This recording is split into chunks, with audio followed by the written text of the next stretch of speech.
Hello, I'm Bliznub, and welcome to Building the Best. Today we are going to be covering the Panthera, which is a weapon I was distinctly not looking forward to, but it was requested, and I have been very, very pleasantly surprised by it. Now the Panthera is unique in that it has a secondary fire where a saw blade comes out of this weapon and hovers 5 meters in front of it.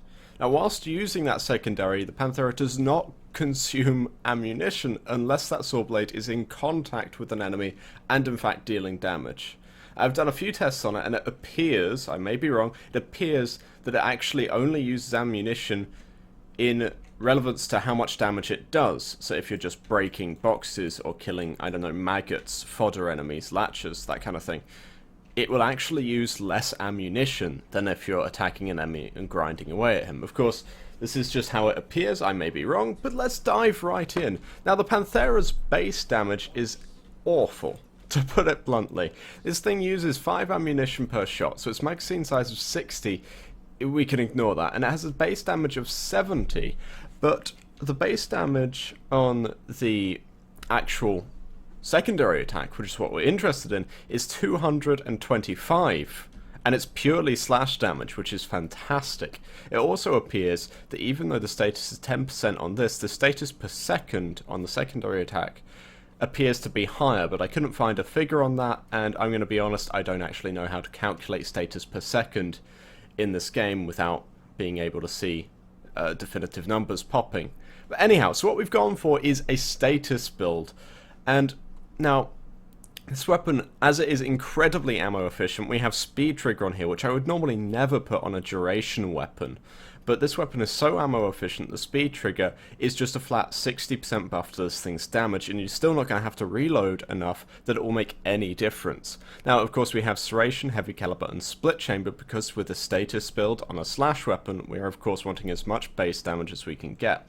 And that is why Fanged Fusillade is on here, to get us a little over 1,000 slash damage, so we'll be seeing slash procs more than viral procs. And of course we have Rhyme rounds and Malignant Force for those viral procs, and Thermite rounds for a little bit of extra heat damage. Of course, could have taken electric damage, but this is a build that fairly bypasses shields anyway, so we're gonna just go for heat and completely ignore shields. Now, we're getting 46.4% status chance on regular shots, with a reasonable fire rate and a good magazine size, but when we use the secondary, this weapon really comes into its own.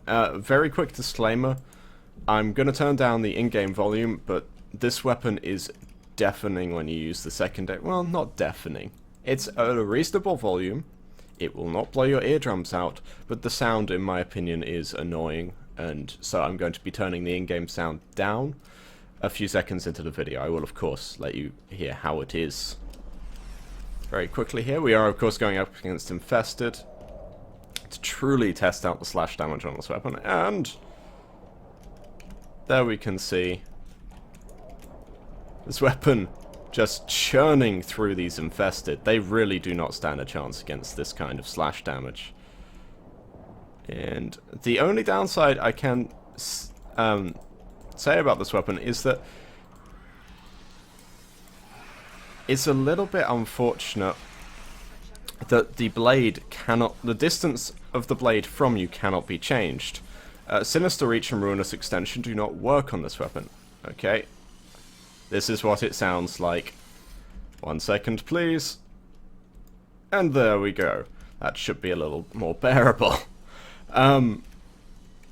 Yeah, so Sinister Reach and Ruinous Extension do not work on this weapon, which means that the blade is stuck at a distance of 5 meters from you. But I consider this like another slightly more powerful melee weapon, because this is a nice easy distance from you. As you can see, I've yet to reload this thing. I actually may have. I compulsively reload, so I'm sorry if I have actually reloaded this thing, but I see full ammo on the right there. So this weapon is dealing immense amounts of damage and churning through these Infested. You should be seeing viral procs every now and then, and here we have the Juggernaut, who... Actually, I have no idea how this weapon will fare against him, but let's find out. Of course, I missed his weak spot. I would do that when I'm recording. But actually, honestly, even without him showing his weak spot, this weapon is churning through his armor relatively quickly. And that's the second reload of the game. Of course, against the Juggernaut, this weapon is dealing its max damage, so it will churn through ammo faster.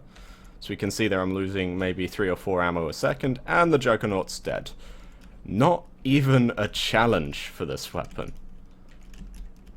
So, yeah, this weapon is a welcome surprise from a request from you guys. So I am very, very happy with this. Now, it is 3 Former and a Catalyst, which, for a weapon with a fairly unique playstyle, might be a bit much for some people, but honestly, it's worth it. I'm going to be taking this thing out more.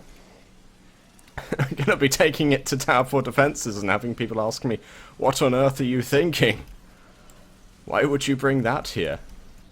And then, of course, I'll link them to this video. But anyhow, this has been such a welcome surprise. Thank you very much for recommending it, whoever did. I'm sorry I didn't write your name down.